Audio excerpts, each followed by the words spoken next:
പ്രധാനപ്പെട്ട രണ്ട് വാക്കുകളാണ് ലിറ്റിൽ, ഫ്യൂ. കുട്ടികളെ, ലിറ്റിൽ അല്ലെങ്കിൽ ഫ്യൂ എന്നിവയുടെ വകതിരിവുകളാണ് ആദ്യം പഠിക്കേണ്ടത്. ഈ ഒരു ടേബിൾ പഠിച്ചു വെച്ചാൽ ഉത്തരങ്ങളെല്ലാം നമുക്ക് കിട്ടും. നോക്കിയേ, ലിറ്റില്, എ ലിറ്റില്, ദാ ലിറ്റില്. ലിറ്റിലിന്റെ മൂന്ന് വകഭേദങ്ങൾ ഏതൊക്കെയാണ്?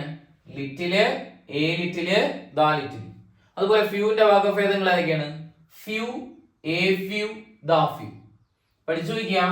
ലിറ്റിലിന്റെ വകഭേദങ്ങള് അൺകൗണ്ടബിൾ നൗണിനോടൊപ്പം ഉത്തരമായിട്ട് വരുന്നു. അതായത് അൺകൗണ്ടബിൾ നൗണുകൾക്ക് മുന്നിലാണ് ലിറ്റിലിന്റെ വകഭേദങ്ങൾ ഉത്തരമായിട്ട് എഴുതുന്നത്.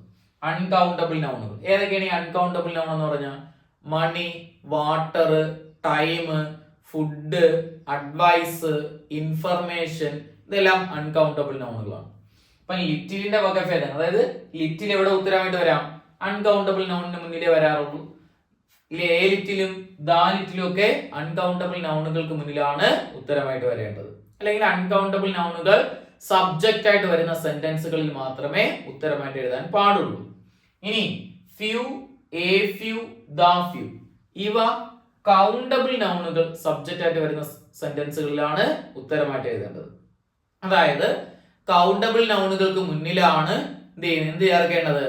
ഫ്യൂവിന്റെ വകഭേദങ്ങളായിട്ടുള്ള ഫ്യൂ, എ ഫ്യൂ, ദാ ഫ്യൂ ചേർക്കുന്നത്. നമുക്ക് കിട്ടും. ഇപ്പൊ തന്നിരിക്കുന്ന സെൻസിലെ സബ്ജക്ട് നോക്കുക.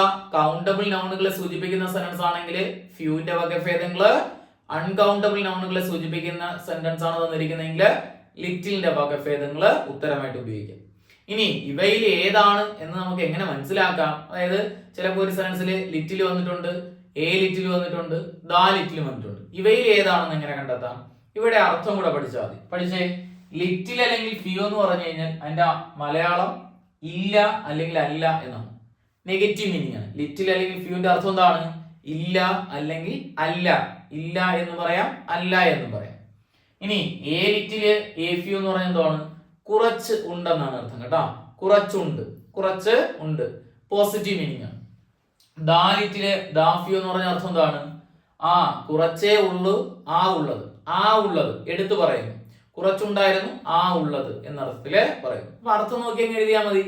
ഇപ്പോ നെഗറ്റീവ് മീനിങ് വരുന്ന രീതിയിലാണ് സെൻസ് നടക്കുന്നതെങ്കിൽ നെഗറ്റീവ് അർത്ഥം വരുന്ന ലിറ്റിലും ഫ്യൂ കൗണ്ടബിൾ അല്ലെങ്കിൽ അൺകൗണ്ടബിൾ നോക്കി അങ്ങ് എഴുതുക.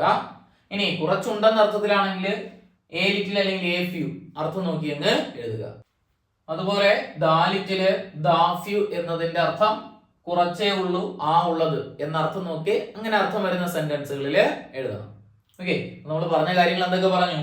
ലിറ്റിലിന്റെ വകഭേദങ്ങള് അൺകൗണ്ടബിൾ നൗണിനോടൊപ്പം ഫ്യൂവിന്റെ വകഭേദങ്ങള് കൗണ്ടബിൾ നൗൺ വരുന്ന സെന്റൻസുകളിൽ ഉത്തരം എഴുതാം. ഓക്കെ, ലിറ്റില്, ഫ്യൂ ഇല്ല അല്ലെങ്കിൽ അല്ല എന്ന അർത്ഥം നൽകുന്നു. എ ലിറ്റില്, എ ഫ്യൂ കുറച്ചേ ഉള്ളൂ അല്ലെങ്കിൽ കുറച്ചുണ്ട് എന്ന അർത്ഥം നൽകുന്നു. ദാ ലിറ്റില്, ദാ ഫ്യൂ കുറച്ചേ ഉള്ളൂ, ഉള്ളത് എന്ത് ചെയ്യുന്നുണ്ട്? കുറച്ചേ ഉള്ളൂ, ഉള്ളത് എന്നർത്ഥം നൽകുന്നു. അങ്ങനെ നോക്കിയിട്ട് ഉത്തരം എഴുതുക. നോക്കിയേ, ചോദ്യങ്ങൾ നോക്കിയേ. only dash students attended the class. ഓപ്ഷനിൽ എ ഫ്യൂ ഉണ്ട്, ലിറ്റിൽ ഉണ്ട്, ദാ ലിറ്റിൽ ഉണ്ട്, നൺ. നോക്കിയേ, അവിടെ തന്നിരിക്കുന്ന സബ്ജക്ട് സ്റ്റുഡൻസ് ആണ്. സ്റ്റുഡൻസ് കൗണ്ടബിൾ അല്ലേ? കൗണ്ടബിൾ ആകുമ്പോൾ അതിന്റെ മുന്നിൽ ചേർക്കാം, ഫ്യൂവിന്റെ വകഭേദങ്ങള് ചേർക്കാന്ന് പറയും. അതുകൊണ്ട് നമുക്ക് ഏത് ഉത്തരം വരുന്നു? എ ഫ്യൂ സ്റ്റുഡൻസ് ഉത്തരമായിട്ട് വരും. അടുത്ത ചോദ്യം നോക്കിയേ. there is dash water left in the bucket, you can use it. Okay, water എന്ന് പറയുന്നത് നൗണുകൾക്ക് മുന്നിലാണ് നമ്മൾ ചേർക്കേണ്ടത്. ലിറ്റിലും ഫ്യൂ എന്ന് പറഞ്ഞു. കൗണ്ടബിൾ അൺകൗണ്ടബിൾ നോക്കി അങ്ങ് എഴുതാൻ പറഞ്ഞു അല്ലേ? അപ്പൊ നമുക്ക് വാട്ടർ എന്ന് പറഞ്ഞ അൺകൗണ്ടബിൾ നൗൺ ആണ്. അപ്പൊ ഏതിന്റെ വകഭേദം വരാം? ലിറ്റിലിന്റെ വകഭേദങ്ങൾ ഉത്തരമായിട്ട് വരാം. എ ലിറ്റിലുണ്ട്, ലിറ്റിലുണ്ട്, ഫ്യൂ ഉണ്ട്, എ ഫ്യൂ ഉണ്ട്. എന്തായാലും ഫ്യൂ വരില്ല, എ ഫ്യൂ വരില്ല. ലിറ്റിലും വരാം, എ ലിറ്റിലും വരാം. ഇനി ചോദ്യം ഒന്നും കൂടെ വായിച്ചു നോക്കിയേ. there is dash water left in the bucket, you can use it. നിങ്ങൾക്ക് അത് ഉപയോഗിക്കാമെന്നാണ് പറഞ്ഞത്. അപ്പം എ ലിറ്റിൽ എന്ന് പറഞ്ഞാൽ കുറച്ചുണ്ട് എന്നർത്ഥം, ലിറ്റിൽ എന്ന് പറഞ്ഞാൽ ഇല്ല. ഇല്ലാത്ത വെള്ളം നമുക്ക് ഉപയോഗിക്കാൻ പറ്റില്ലല്ലോ.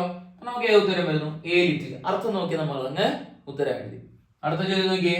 we have dash money right now, you can അല്ലെങ്കിൽ we can go out for a dinner. go out for dinner. കണ്ടല്ല, മണി എന്ന് പറയുന്ന വാക്കാണ്. അവിടെ മണി എന്ന് പറയുന്നത് അൺകൗണ്ടബിൾ നൗൺ ആണ്. ഏതിന്റെ വകഭേദം ഉപയോഗിക്കാം? നോക്കുക, ലിറ്റിലിന്റെ വകഭേദങ്ങൾ ഉപയോഗിക്കാം. ലിറ്റിൽ ഓപ്ഷനിലുണ്ട്, എ ലിറ്റിലുണ്ട്, ഫ്യൂ ഉണ്ട്, എ ഫ്യൂ ഉണ്ട്. എന്തായാലും ഫ്യൂ വരില്ല, എ ഫ്യൂ വരില്ല. ലിറ്റിൽ അല്ലെങ്കിൽ എ ലിറ്റിൽ വരും. ഇനി നമ്മൾ നോക്കിയേ, നോക്കുക, കുറച്ച് പൈസ ഉണ്ട്. We can go out for a dinner. ഡിന്നറിന് പോകാം എന്നാണ് പറഞ്ഞിരിക്കുന്നത്. ഇപ്പൊ പോണമെങ്കിൽ കയ്യിൽ പൈസ വേണമല്ലോ. അപ്പൊ എ ലിറ്റിൽ എന്ന് പറഞ്ഞാൽ കുറച്ച് ഉണ്ടെന്നാണ്, ലിറ്റിൽ എന്ന് പറഞ്ഞാൽ ഇല്ലെന്നാണ്. ഇല്ലാത്ത പൈസ കൊണ്ട് നമുക്ക് ഡിന്നറിന് പോകാൻ പറ്റില്ലല്ലോ. നമ്മൾ ഉത്തരം ഏത് വരുന്നു? എ ലിറ്റില് വരുന്നു, ലിറ്റില് വരില്ല.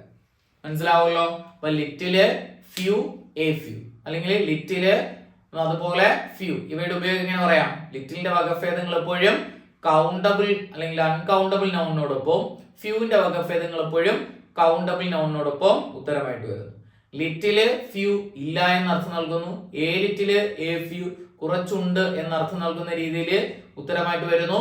അതുപോലെ ദാ ലിറ്റില് ദാ ഫ്യൂ കുറച്ചേ ഉള്ളൂ, ആ ഉള്ളത് എന്നർത്ഥത്തില് ഉപയോഗിക്കാം.